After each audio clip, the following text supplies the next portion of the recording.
We're back for another episode of Powerhouse. Today's guest is a true powerhouse and a powerhouse in a new role at HousingWire. Please welcome Mr. Diego Sanchez, president of HousingWire. Diego, welcome to Powerhouse. Clayton, I'm so honored and excited to be with you this morning. We're going to have a great conversation.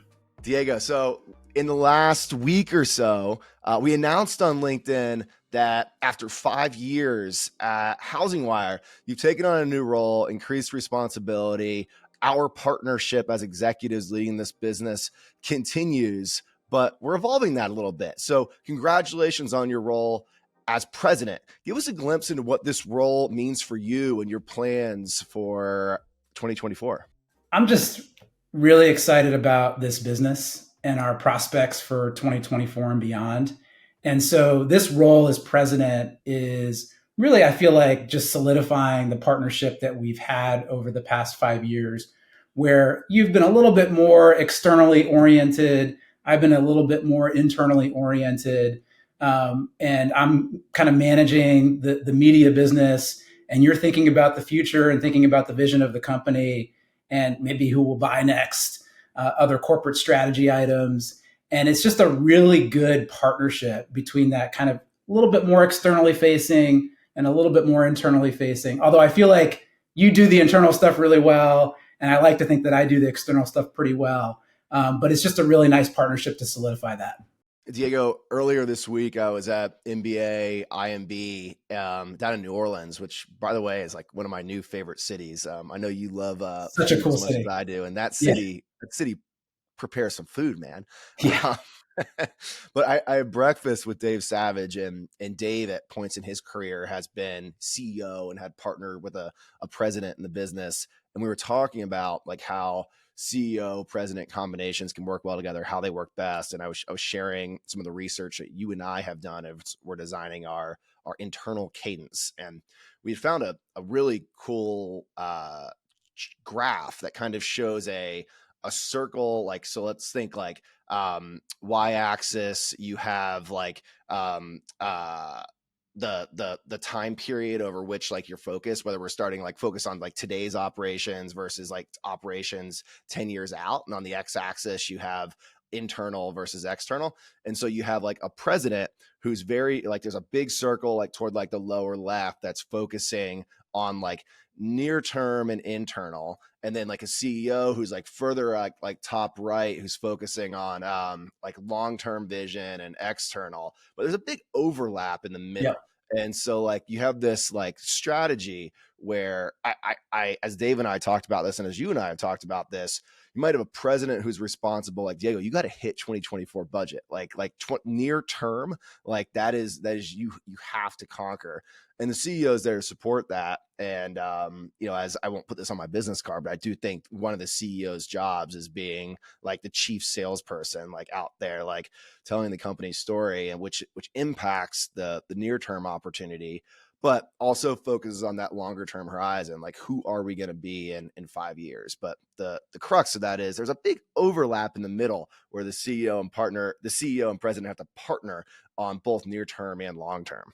And it really requires a good partnership and solid communication between those two C-suite executives, because you could see a lot of conflict come in if folks don't know who they should be working with on a particular project, who has the authority to make certain decisions.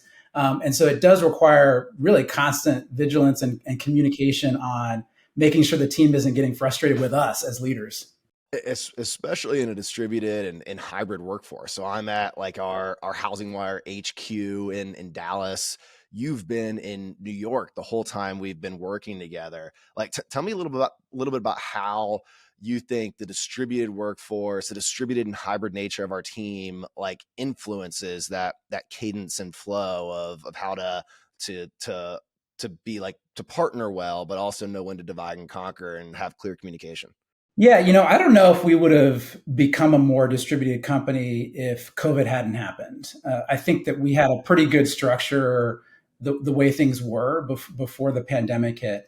But I mean, obviously the pandemic forced a lot of companies to rethink the way that they are going to manage their business and distribute their employees.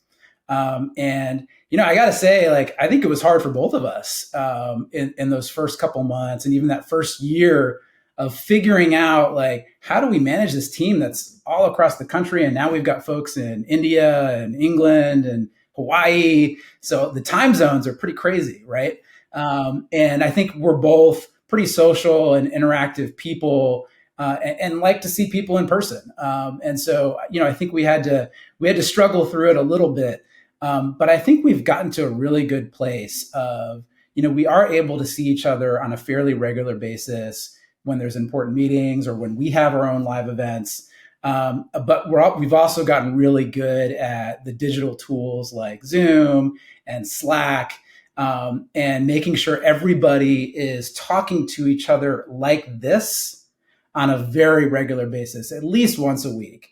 And so, kind of up and down our organization, you have managers and employees meeting with each other on a pretty regular basis. And although it doesn't fully replace doing that in person, I think we've all gotten pretty good at doing this and even being able to read how people are feeling over Zoom. Yeah. And I think there's like the structured element. So like we use one-on-ones a lot in our organization that are on the calendar. And then there's the unstructured element. So like a few years ago, you and I scrapped the regularly scheduled one-on-ones because we were already talking daily. And that's and I appreciate that dynamic a lot. Like I think it sends the signal that like we value each other's like input and feedback enough that we don't need to like force it into the calendar. That's a notable part of the relationship for me. And I've noticed that as well, and love our chats. When I'm watching my kids on the soccer practice field, and at other times during the day and night. And I've noticed that when there are folks on my leadership team, where I'm really invested in their projects, I'm kind of doing what we do, which is like, instead of waiting for that next one-on-one, and I think this is so important, like, don't wait for that next scheduled one-on-one. If you've got something that you've got to talk about and your team is distributed, just call them up, get on a video call and hash it out. And I've noticed that I've started to talk a lot more with those folks that I'm working really hard on projects with. Yeah, absolutely. So, Diego, at HousingWire, a big part of our charge is connecting a community of housing professionals, and I think that's like, on that note, it's like kind of worth going back in our origin story about how you joined HW back in 2018, how we initially connected. Like I'll let you dive in there and like, kind of like, I think we've have a good story about how executive partnerships can organically form. I think we do. And I think it was Aki Garrett, a friend of yours from school, that kind of introduced us. And I knew him because he was a fellow business development executive in the media industry. And so we would see each other at a lot of conferences and hang out. And he's a cool guy. He's fun to hang out with. And you must have been on that search, when I started hanging out with Aki a little bit more, the search to buy HousingWire. And my guess is, as a former banker, who is maybe going to become a media business owner, you were thinking like, hey, I gotta think about some more media operating experience in this business if I really want to grow this thing. And so, I think somehow we came together through that mutual connection. It just shows the power of, building that network and maintaining that network and making sure you're really working that network at all times. But yeah, I think he introduced us, and then we met at a conference, and then it kind of took off from there. But we didn't connect right away in terms of like actually working with each other. It was another year and a half where I went to go run a different business in ad tech, and you were continuing to build the HousingWire business. But we stayed in touch, and we were bouncing ideas off each other, and bouncing strategy off each other. And it just seemed like, as we got to know each other a little bit better, a work partnership made a lot of sense. Yeah, no, it was 2.5 years. I mean,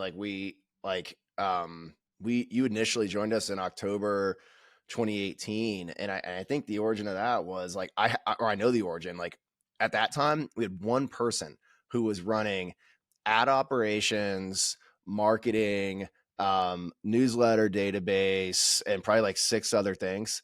And we needed to reinvent ad ops. And I knew you were running an ad tech business. And in hindsight, now that I know more, like those things aren't like ad ops and ad tech aren't exactly the same, but you were the Yeah. closest I could get to like, I think it's so, like, Diego, do you know anybody who can like help us bring this like ad tech stack into the 21st century? And it happened to be at a moment where you're like, I could, come in as a consultant and help with that. And so the origin wasn't even joining as an executive out the gate. It was coming in to solve a problem as a consultant.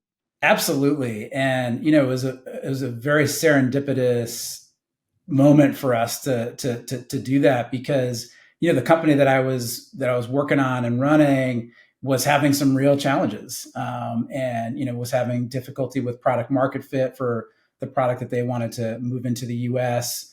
They were an Eastern European business that was trying to push into the US with technology. And so it was a really good time for me to think about other projects. And in fact, when that position came to an end, I kind of put out my shingle and said, I'm available for consulting opportunities. And you ended up being the kind of core client that I went to market with, and it was just a really great time for us to start to think about, like, could this be a more long-term partnership? Yeah, absolutely. So when you joined us, initially as a consultant and then as a full-time executive, I think your initial title was interim CRO, and we iterated on that a little bit. You were a housing newbie, so you're coming into real estate and mortgage with pretty much the lens that a lot of people have. I own a house, and that's been my exposure. Right. So, like, tell us about your evolution of learning about this incredibly important yet often complex and ever-changing housing world.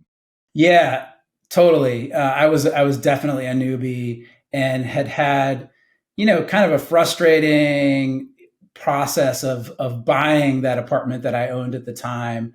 And so that was the lens that I looked at the housing industry through. That, like, it seemed pretty antiquated, a lot of paperwork, and sort of a massive process to buy or sell a house, that was a little bit disjointed, because you got like the real estate process over here, and then the mortgage process over here. And, oh, by the way, there's this title process at the end, and this weird appraiser has to come and look at your place to figure out the valuation. And so it seemed like a very disjointed ecosystem through the consumer lens. But interestingly enough, at the time that you and I, were thinking about this role, I was also interviewing with Zillow for an executive position with them. Just, again, as a housing newbie, but like, I had been running businesses for a number of years at that point. And I remember I eventually was interviewing with Errol Samuelson, and somehow he found out, maybe it was in our conversation, that you and I were talking about, solidifying a partnership and maybe me coming on full time in an executive role. And he was like, oh, and his eyes kind of lit up. And he's like, oh, you should really take that job. And so when somebody like that you're interviewing with was like, and I think I was having a pretty good interview process with Zillow, he was like, oh, you should go take that job. You kind of have to listen. And so that really kind of piqued my interest even more in us solidifying that partnership. So like total housing newbie, but strangely enough, at the time that I was, looking at a role with HousingWire, had this other housing executive track going on. But they were like, yeah, go work with Clayton. So Errol, if you're listening, I owe you one, man. I remember 2 years ago when we were at our event in Scottsdale, we hosted a little like executive roundtable at a Mexican restaurant, had guacamole and margaritas and lots of tortillas, and Errol was there at the table in this little 10-person circle, and I remember that coming up. That's a great story, Diego. Yeah, so like, just getting back to the question of like being a newbie joining this business that had been writing about mortgage for I think it was 7 or 8 years at that time. No more, 10 years when I joined. And it is an absolutely fascinating ecosystem. Like, I was in B2C media throughout my career. So this was my first business media opportunity.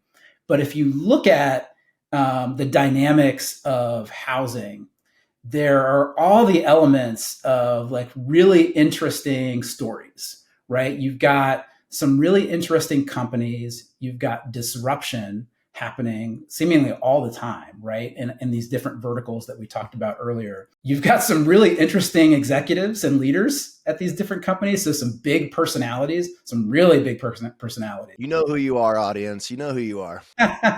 You've got government regulation up the wazoo, right? And you've got some really interesting structural and historical issues to grapple with. And so you put all that stuff together and it's like, wow, like why wouldn't you want to run a media company that focuses on housing? And then as we've discovered over the past couple of years, there's also all this great data that you can dig into and share insights about. So I learned pretty quickly that, I sort of was worried, is this going to be boring? Like I've been in B2C media forever, but it is the opposite of boring. And especially with the way the housing market has been over the past 5 years, it's just been insane. So like as a news organization covering the housing ecosystem, it's really exciting. All right, Diego, let's put on the lens. Let's take this to the lens of our audience for a minute. So you've got a big charge in 2024. Your team has expanded. A big part of your role is connecting media and data, overseeing sales and ops. Give our audience a glimpse of what they can expect HousingWire under your leadership to deliver in 2024. Yeah, so for me, it's all about this vision that you and I have been thinking a lot about for several years, which is, we talk about it like all things housing. And I think that's probably the right way to think about it, with this audience of Powerhouse. When you think about like how I was a housing newbie, but had seen kind of that disjointed process as an apartment buyer, and you have these different silos that exist, between real estate and mortgage and title and all that stuff and appraisal. And then, by the way, you got the home builders over here that are doing their thing. There just isn't a lot of interaction and coverage that goes across all of those different silos. And so for me, and I think for you, it's all about bringing that stuff together, right? And so you look at the two media businesses that we bought over the past couple of years in Real Trends, with their real estate news, and Reverse Mortgage Daily with their news coverage focused on the reverse industry. We have now integrated those experiences into HousingWire.